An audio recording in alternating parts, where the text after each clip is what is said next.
ఈ కార్యక్రమంలో కన్యా లగ్నానికి సంబంధించి ఆయుష్కారకత్వాల గురించి, ఆయుర్దాయ యోగాల గురించి పరిశీలిద్దాం.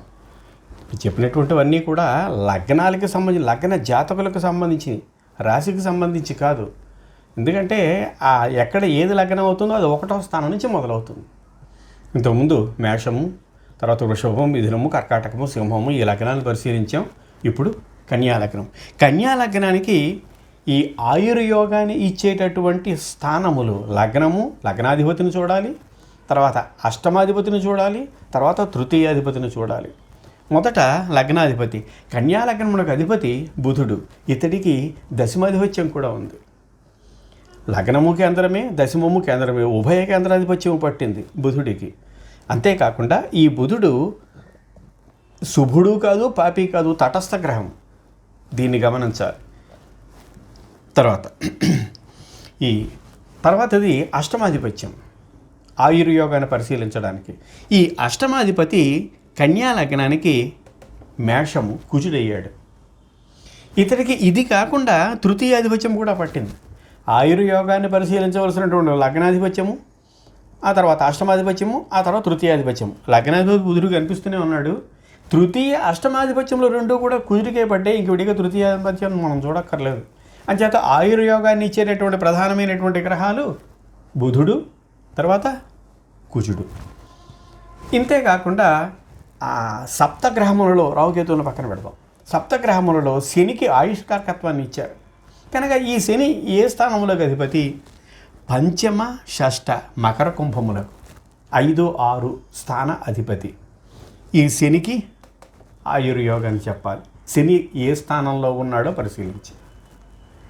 ఇంకా తర్వాత జైమిని మహర్షి రవికి ఆయుష్కారకత్వాన్ని ఇచ్చాడు. శనికే కాకుండా రవికి కూడా.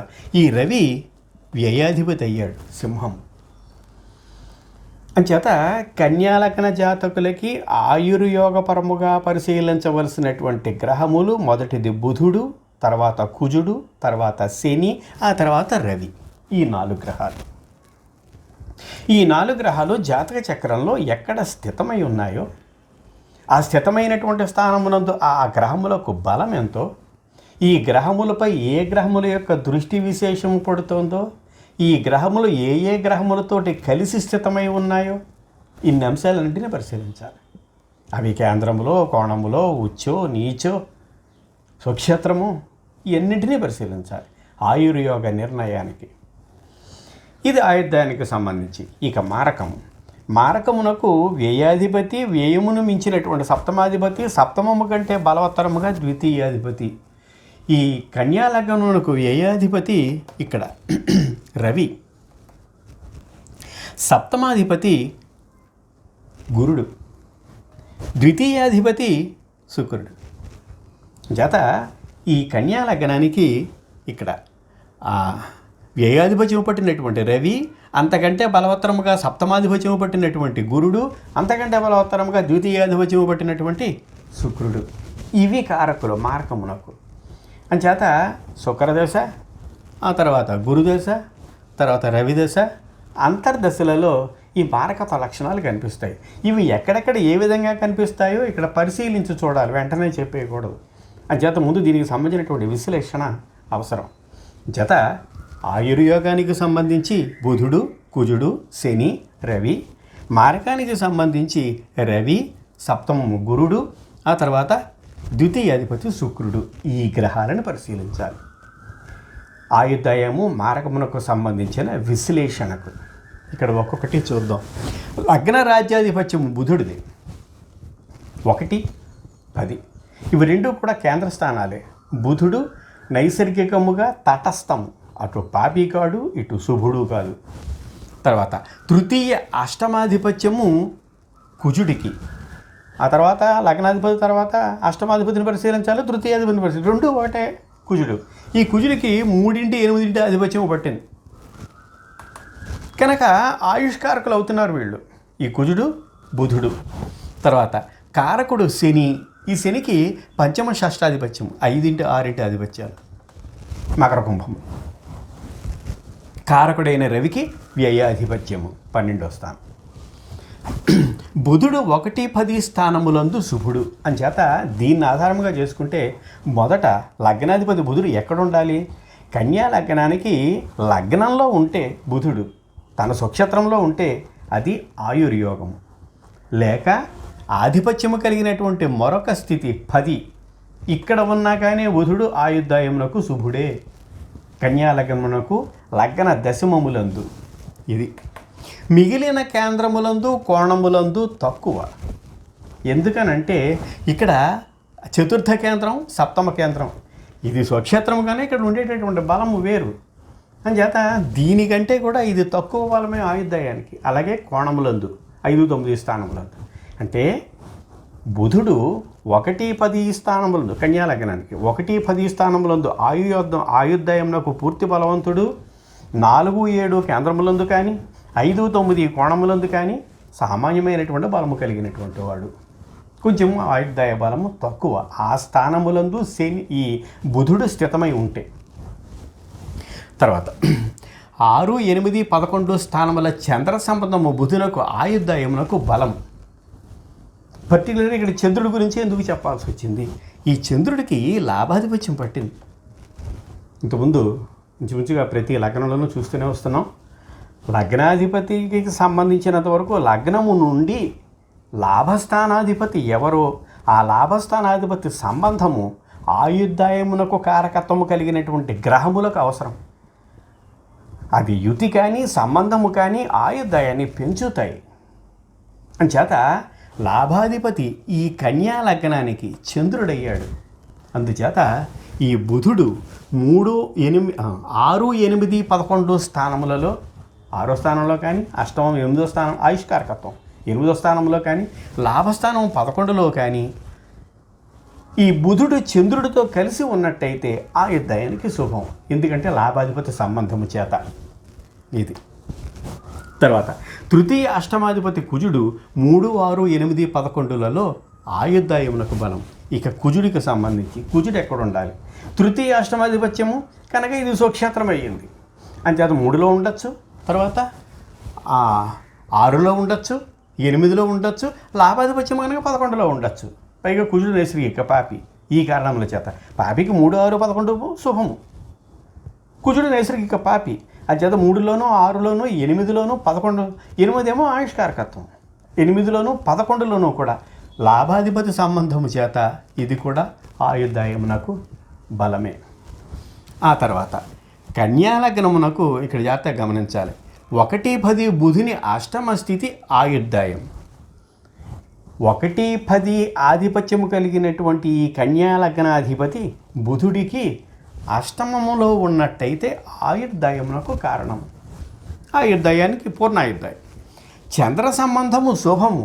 అంటే ఈ దశమ స్థానంలో 1 లగ్నంలో కానీ దశమంలో కానీ బుధుడు చంద్రుడితో కలిసి ఉన్న, సప్తమ స్థానం నుంచి ఈ చంద్రుడు బుధుడిని చూస్తున్న దృష్టి, పరస్పర దృష్టియుతి, చంద్ర సంబంధము ఇది ఆయుర్దాయానికి మంచిది. కానీ ఎట్టి పరిస్థితుల్లోనూ వ్యయాధిపతి సంబంధము ఉండకూడదు. అంటే బుధుడు ఎక్కడ ఉన్నా సరే, లగ్న దశమాధిపత్యం పట్టినటువంటి ఈ బుధుడు ఎక్కడ ఉన్నా సరే రవి దృష్టి పనికిరాదు, రవి యుతి అంతకంటే పనికిరాదు. రవి బుధులు కలిసి ఉండకూడదు. బుధాదిత్య యోగం గురించి చెప్పినప్పుడు రవి బుధులు కలిసినట్టయితే బుధాదిత్య యోగం అని చెబుతూ ఉంటారు. అది చాలా మంచి యోగం, గొప్ప యోగం అని చెప్పి. నిజానికి ఇక్కడ ఎంత ప్రమాదకరమైన యోగం. అందుకే ఏ యోగం పట్టినప్పటికీ ఆ యోగం పట్టినటువంటి గ్రహములు ఏ ఆధిపత్యం కలిగి ఉన్నాయో గ్రహించాలి ముందు. నిజానికి రవి బుధులు కలిసి బృహదాదిత్య యోగమే. కానీ ఇక్కడ రవి బుధులు కలిసినట్టయితే ఎక్కడ కలిసినా కానీ కూడా ఏ అధిపతి కలిసి ఉండడం అన్నమాట. ఇది రవి ఏ ఆధిపత్యం చేత ఈ లగ్నానికి రవి బుధులు కలిసి ఉండకూడదు కన్యా లగ్నానికి. అందున ముఖ్యంగా 1లో కానీ 10లో కానీ కలిసి ఉండకూడదు, 12లో అసలు ఉండకూడదు. వ్యయంలో గ్రహాలు ఆయుక్ష్యం ఇది. తర్వాత 3, 6, 8, 11లలో శని స్థితి కానీ, శనికి మామూలుగా 3, 6, 11 స్థానాలు శుభము. ఈ శనికి పంచమ షష్టాధిపత్యము పట్టింది. ఇక్కడ ఇది కూడా శని కూడా ఆయుష్కారకత్వం ఉంది. అంచేత శని 3లోను 6లోను 8లోను 11లో ఈ శని స్థితి కానీ, శని కుజ యుతి కానీ ఆయుర్దాయమునకు శుభము. శని నైసర్గిక పాపి, కుజుడు నైసర్గిక పాపి. ఈ పాపులిద్దరూ కలిసి ఇక్కడ 3, 6, 8, 11 ఎందుకంటే నైసర్గిక పాపులకు 3, 6, 11 శుభస్థానాలు. ఇంతకుముందు చాలాసార్లు చెప్పాను. రవి, కుజ, శని, రాహుకేతువులు మూడింటికి కూడా 3, 6, 11 స్థానాలు శుభం. అంచేత ఈ 3, 6, 11 స్థానములతో పాటు ఆయుష్కారకత్వం పట్టినటువంటి 8వ అష్టమ స్థితి కూడా శుభమే. అయితే 3, 6 అధిపతి కుజుడు, 5, 6 అధిపతి శని. కానీ కుజుడు యుద్ధ పరాజితము కారాదు. ఇక్కడ కండిషన్ జాగ్రత్తగా గమనించాలి. శని కుజులు కలిసి ఉన్నట్టయితే ఆయుర్యోగమే. కానీ ఇక్కడ యుద్ధ పరాజిత గ్రహము అన్న పదాన్ని ప్రయోగించాడు. అంటే అర్థం ఏమిటి? ఎప్పుడైనా సరే ఒక స్థానంలో 2 కానీ అంతకు మించినటువంటి గ్రహాలు కలిసి ఉంటే 2 కానీ 3 కానీ 4 కానీ దీన్ని కూటములు అంటారు. ద్విగ్రహ కూటమి, త్రిగ్రహ కూటమి, పంచగ్రహ కూటమి. ఈ రకంగా ఒక స్థానంలో 2 కంటే ఎక్కువ గ్రహాలు కలిసి ఉన్నప్పుడు ఆ 2 గ్రహాలలో ఏ గ్రహము ఎక్కువ భాగములు భుక్తమై ఉన్నటువంటిది అన్న విషయం గ్రహించాలి. ఒక స్థానంలో 2 గ్రహాలు కలిసి ఉంటే ఈ 2 గ్రహాల్లో ఏ గ్రహము బలమైనటువంటిది ఎలా నిర్ణయిస్తాం? ఎక్కువ భుక్తమైనటువంటిది ఏదో దాన్నే నిర్ణయిస్తాం. ఎప్పుడూ కూడా కుజుడితోటి రవి తప్ప ఏ గ్రహము కలిసి ఉన్నా, ఈ వాక్యాలు మరోసారి జాగ్రత్తగా గమనించండి. కుజుడితోటి రవి తప్ప మిగిలినటువంటి ఏ గ్రహము కలిసి ఉండినప్పటికీ దాంట్లో కుజుడే ఎక్కువ భాగము భుక్తమై ఉండాలి. ఆ కలిసి ఉన్నటువంటి గ్రహము రవి కాకుండా మిగిలినటువంటి ఏ గ్రహమైనా సరే ఎక్కువ భాగములు భుక్తమైతే ఈ కుజుడిని పరాజిత గ్రహముగా భావించాలి, యుద్ధ పరాజిత గ్రహముగా. అప్పుడు ఈ కుజుడు ఏ గ్రహముతో కలిసి ఉన్నాడో ఆ ఫలితాన్ని పూర్తిగా ఇవ్వడం. ఎక్కడైనా సరే కుజుడిదే డామినేషన్ అయి ఉండాలి, రవి కుజులకు తప్ప. ఇక్కడ ఆ రవి కుజుడు పదాలను కూడా గుర్తుపట్టాలి. కుజుడికి రవి తప్ప మిగిలినటువంటి ఏ గ్రహములు కలిసి ఉన్నా దాంట్లో ఇక్కడ కుజుడి యొక్క అధిక భాగములు భుక్తమై ఉండడమే అవసరం. ఆ స్థానములో కుజుడితో కలిసినటువంటి మిగిలినటువంటి గ్రహాలు తక్కువ భాగము భుక్తమై ఉండాలి. లేకపోతే అది యుద్ధ పరాజిత గ్రహం అవుతుంది కుజుడు. ఈ యుద్ధ పరాజిత గ్రహం అయినటువంటిది ఈ కుజుడు సంపూర్ణ ఫలితాన్ని ఇవ్వడం. ఇంకో గ్రహం డామినేషన్ ఉంటే, ఆధిపత్యం ఉంటే దీన్ని గమనించాలి. అనగా శనికి ఆ స్థానములలో అధిక భక్తము కారాదు. ఇప్పుడు శని కుజులు కలిసి ఉంటే 3, 6, 8, 11 స్థానాల్లో శుభం అని చెప్తాం, ఆయుర్దాయం అని చెప్తాం. శని కుజులు ఏ స్థానంలో, ఈ 3, 6, 8, 11 స్థానాల్లో ఎక్కడ కలిసి ఉన్నా ఆ కలిసి ఉన్నటువంటి చోట శని భుక్తమైందా, కుజుడు భుక్తమయ్యాడా అని పరిశీలించాలి. శని కనుక ఎక్కువ భాగంలో భుక్తమై ఉన్నట్టయితే ఈ ఫలితము రాదు, శుభుడు కాదు, ఇద్దరు కూడా శుభాన్ని ఇవ్వరు. ఇది దీనికి ఉండేటువంటి నియమం. కుజుడికి సంబంధించే ఇది కనిపిస్తూ ఉంటుంది. యుద్ధ పరాజిత గ్రహము అంటే అర్థం అది. ఇదే కాదు, ఏ గ్రహమైనా సరే మనం ఏ గ్రహం యోగప్రదం కావాలి, అందుకే బల నిరూపణ అన్నారు. గ్రహ బల నిరూపణ అనడానికి ప్రధాన కారణం అదే. ఇంతకుముందు వీడియోలన్నింటికి చెప్పడానికి కారణం అదే. ఎప్పుడైనా సరే ఏ గ్రహమైనా సరే ఒక స్థానంలో స్థితమై ఉన్నప్పుడు ఆ స్థానమందు దాని బలం ఎంత, ఆ బల నిరూపణే ఇక్కడ ముఖ్యం. ఎంత బలముగా ఉన్నట్టయితే అది శుభమైతే శుభాన్ని ఇస్తుంది, పాపం అయితే పాపాన్ని ఇస్తుంది. రెండు కూడా. ఇక్కడ శని నైసర్గిక పాపి, కుజుడు నైసర్గిక పాపి. ఈ ఇద్దరు కలిసి ఇక్కడ 3, 6, 8, 11లో ఉన్నారు. ఉన్నప్పుడు దీంట్లో కుజుడే బలంగా ఉండాలి, కుజుడే అధిక భాగంలో భుక్తమై ఉండాలి, శని ఉండకూడదు. ఒకవేళ శని కనుక అధిక భాగంలో భుక్తమై ఉన్నట్టయితే ఆ ఫలితం ఉండదు. ఇది తర్వాత ఈ లగ్నమునకు శని రవి సంబంధము ఆయుక్షీణం. అసలు లగ్నాధిపతి నుంచి వ్యయము రవి స్థానం, ఇది వ్యయాధిపత్యం రవికి. ఈ రవి సంబంధము ఏ గ్రహమునకు కూడా కూడంది వ్యయాధిపతి సంబంధం. వ్యయంలో గ్రహాలు ఉండడం కానీ వ్యయాధిపత్యం కలిగినటువంటి గ్రహముతో మిగిలినటువంటి గ్రహముల యొక్క యుతి కానీ రెండూ పనికిరావు. ఇవి ఆయుక్షీణాన్ని చేస్తాయి. అంచేత రవి మిగిలినటువంటి ఏ గ్రహాలతోటి ఇక్కడ కలిసి ఉండకూడదు. ఈ లగ్నమునకు శని రవి సంబంధం ఆయుక్షీణము. చంద్ర సంబంధము శుభము. ఇక్కడ చంద్ర సంబంధం శుభము అంటే అర్థం చంద్రుడితోటి కలిసి ఉండొచ్చు, రవితో కలిసి ఉండకూడదు. ఎందుకంటే చంద్రుడు లాభాధిపతి, ఇక్కడ రవి వ్యయాధిపతి. అందుకు తర్వాత నైసర్గిక శుభులకు రవి సంబంధము కూడనిది, బుధునకు ఎంత మాత్రమూ కూడనిది. ఎందుకంటే లగ్నాధిపతి కనుక రవి బుధులు ఎట్టి పరిస్థితుల్లో కలిసి ఉండకూడదు. తర్వాత నైసర్గిక శుభులు కేంద్రములందు చంద్ర సంబంధం శుభము, దీనికి కుజ దృష్టి అశుభం. ఇది కూడా జాగ్రత్తగా గమనించాలి. కేంద్రాల్లో అంటే 1, 4, 7, 10 స్థానాల్లో నైసర్గిక శుభులు అంటే ఇక్కడ నైశుభులు ఉండేవి. ఈ గురుడు కానీ, శుక్రుడు కానీ, చంద్రుడు కానీ వీటికి చంద్ర సంబంధం మంచిది. చంద్రుడు దృష్టి పడడం కానీ ఈ రకంగా చంద్రుడి దగ్గర ఉండడం కానీ ఇలా. కానీ దీనికి మాత్రం కుజ దృష్టి తగలకూడదు. కుజ దృష్టి తగిలినట్టయితే అశుభము, ఆయుక్షణం. అంటే కుజ దృష్టి ఇక్కడ మళ్ళీ కుజుడికి 3 దృష్టిలు ఉన్నాయి. సామాన్యమైనటువంటి సప్తమ దృష్టి, ఇది కాకుండా 4 విశేష దృష్టి, అంతకంటే అధికముగా 8 విశేష దృష్టి, మరింత విశేషం. కుజ దృష్టి తగలకూడదు. చాలా జాగ్రత్తగా పరిశీలించాలి జాతక చక్రాన్ని. చంద్ర సంబంధం కలిగినటువంటి గ్రహము నైసర్గిక శుభులతో కలిసి ఉంటే అది శుభత్వమని చెప్పినా కర్మకాల ఎక్కడ కలిసి ఉందో ఆ స్థానం మీద కన్నా కుజుడి యొక్క 8వ విశేష దృష్టి పడినట్టయితే ఆయుక్షణం చేస్తాడు. ఆయుర్దాయమునకు భంగము కలుగుతుంది ఈ గ్రహముల వల్ల. ఇది ఒక్కటే కారణం కాదు, ఇంకా చాలా గ్రహాలు పరిశీలించాలి. దీనివల్ల ఆయుర్దాయానికి కొంచెం క్షీణమవుతుంది. ఇది తర్వాత గ్రహములకు 11వ స్థానము ఆయుర్యోగము. కానీ వ్యయమునందు కుజ బుధ శని, తర్వాత శని బుధ కుజ, రవి శని బుధ యుతి ఆయుక్షణం. వ్యయంలోనే గ్రహాలు ఉండకూడదు అంటే ఇక్కడ వ్యయంలో 2-3 గ్రహాల గురించి చెప్పాడు. ఇక్కడ వ్యయంలో కుజబుధులు కానీ, శనిబుధ కుజులు కానీ, రవిశని బుధులు కానీ వీళ్ళెవరు కూడా ఈ 12వ స్థానంలో ఉండకూడదు. అసలు 12వ స్థానంలో ఎన్ని గ్రహాలు ఉన్నట్టయితే అంత ఆయుక్షణం. ఇన్ని గ్రహాలు 12వ స్థానంలో ఉండకూడదు, వ్యయంలో ఉండకూడదు. రవితో కలిసి అసలు ఉండకూడదు. రవి వ్యయాధిపతి. ఇది వ్యయమునందు గ్రహములు బాలారిష్టములు, అల్పాయుద్ధాయము. ఇక్కడ జాగ్రత్తగా గమనించాలి. ఇలా కనుక ఉన్నట్టయితే వ్యయాధిపత్యము పట్టినటువంటి ఈ రవితోటి కనుక గ్రహాలు కలిసి ఉన్నట్టయితే ఆ చిన్నతనంలోనే సంప్రాప్తించేటటువంటి ఈ దశ అంతర్దశలలో రవి ఏ గ్రహములతో కలిసి ఉన్నాడో ఆ గ్రహములకు సంబంధించినటువంటి దశ అంతర్దశలు చిన్నతనంలో వచ్చినట్టయితే బాలారిష్టం తగ్గుతుంది. అంటే చిన్నతనంలోనే ఆయుర్దాయములకు సంబంధించి రోగములకు సంబంధించి రోగము బాలారిష్టం చేత రోగం చిన్నతనంలోనే చనిపోవడం కానీ ఇలాంటివన్నీ. ఇది తర్వాత రాహుకేతువులు 3వ 6 స్థితి శుభము. ఇంతకుముందు మనం అనుకున్నట్టుగా రాహుకేతువుల యొక్క ప్రసక్తి 3, 6, 11 స్థానాల్లో రెండింటికి శుభమే. అందులో 3, 6 స్థానములు రాహుకేతువులకి ఇద్దరికీ సమానముగా శుభత్వాన్ని ఇచ్చిన కేతువు 12లో ఉంటే శుభం, రాహు 11లో ఉంటే శుభము. ఇక్కడ మళ్ళీ కోణరాహు స్థితికి 5, 9 ఈ కన్యాలగ్నమునకు సంబంధించి జాతక చక్రంలో కోణమునందు అంటే 5లో కానీ 9లో కానీ రాహువు ఉండి 2, 7, 12 అధిపతుల దృష్టి యుతి కలిగిన ఈ ద్వితీయము కానీ సప్తమము కానీ వ్యయము కానీ ఇవి మారక స్థానాలు.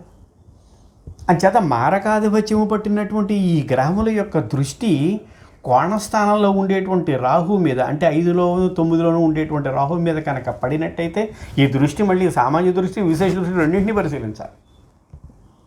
పడినట్టయితే అది ఆ మారకత్వము కలిగినటువంటి 2, 7, 12 స్థానముల అధిపతుల కంటే ముందే రాహువే మారకం చేస్తాడు దానికి. రాహు ఈ విషయంలో అంత స్వతంత్ర ప్రబల మారకుడు. చేత జాగ్రత్తగా చక్రాన్ని పరిశీలించిన తర్వాత నిర్ణయించుకోవాలి. ఇవన్నీ మారకాన్ని చూపించడానికి రుజువు చేయడానికి ముందు ఆయుర్దాయ బలాన్ని చూసుకోవాలి. గ్రహ బల నిరూపణకి ఈ అంశాలన్నింటినీ పాటించాలి. గ్రహాలు ఎక్కడున్నాయి జాతక చక్రాన్ని పరిశీలించాలి. ఏ గ్రహాలు ఎక్కడున్నాయి, ఆయుర్దాయం ఇచ్చేటటువంటి గ్రహాలు ఇవి, వీటిల్లో ఈ ఎక్కడెక్కడ శుభత్వం కలిగినటువంటివి అవి ఇప్పుడు చెప్పినట్టుగా వీటి మీద ఏ దృష్టి పడుతోంది, ఎక్కడ ఉండకూడదు, ఎక్కడ ఉండాలి, ఇవన్నీ నియమాలే. ఆ తర్వాత ప్రత్యేకించి రాహుకేతువులు ఎక్కడెక్కడ ఉండాలి, 3, 6లో ఉండాలి, 12లో కేతు ఉన్నా పర్వాలేదు, రాహు 11లో ఉన్నా పర్వాలేదు, మిగిలినటువంటి స్థానాల్లో ఉండకూడదు. ఇక్కడ ఉంటేనే ఆయుర్దాయానికి బలం. కోణానికి సంబంధించినటువంటి ఈ కోణ స్థానాల్లో రాహు ఉండి 2వ అధిపతి కానీ 12వ అధిపతి కానీ 7వ అధిపతి కానీ దాన్ని విశేష దృష్టితో చూసినట్టయితే సామాన్య దృష్టితో చూసినాను. ఇక్కడ దృష్టి విశేషం దాన్ని అనుసరించి దాని యొక్క బలం తీవ్రత ఉంటుంది. ఇది ఆయుర్దాయానికి చెడ్డ చేసేటువంటి కనుక జాతక చక్రాన్ని పరిశీలించి చూసుకుని ఆయుర్దాయ నిర్ణయం చేసిన తర్వాత అప్పుడు మారక నిర్ణయాన్ని చూసుకోవాలి. రాశిచక్రాన్ని చూసినంత మాత్రాన కాకుండా రాశిచక్రంతో పాటుగా అంశచక్రాన్ని కూడా పరిశీలించి దాంట్లో ఉండేటువంటి లగ్నం ఆధారంగా ఈ విశ్లేషణ అంతా చేసి అప్పుడు మారకత్వాన్ని రెండింటిలోనూ సమానంగా ఉండినటువంటి ఆ సమయపు స్థితిని అనుసరించి మారకత్వాన్ని చెప్పాలి. ముందు ఆయుర్దాయ నిర్ణయం చేసుకుని అప్పుడు మారకత్వాన్ని చెప్పాలి. ఇన్ని అంశాలను పరిశీలిస్తే అది కన్యా లగ్నానికి సంపూర్ణంగా ఆయుర్దాయానికి సంబంధించిన అంశములను పరిశీలించినట్టు అవుతుంది. ఈ కార్యక్రమం మీకు నచ్చినట్టయితే లైక్ చేయండి, షేర్ చేయండి, సబ్స్క్రైబ్ చేయండి.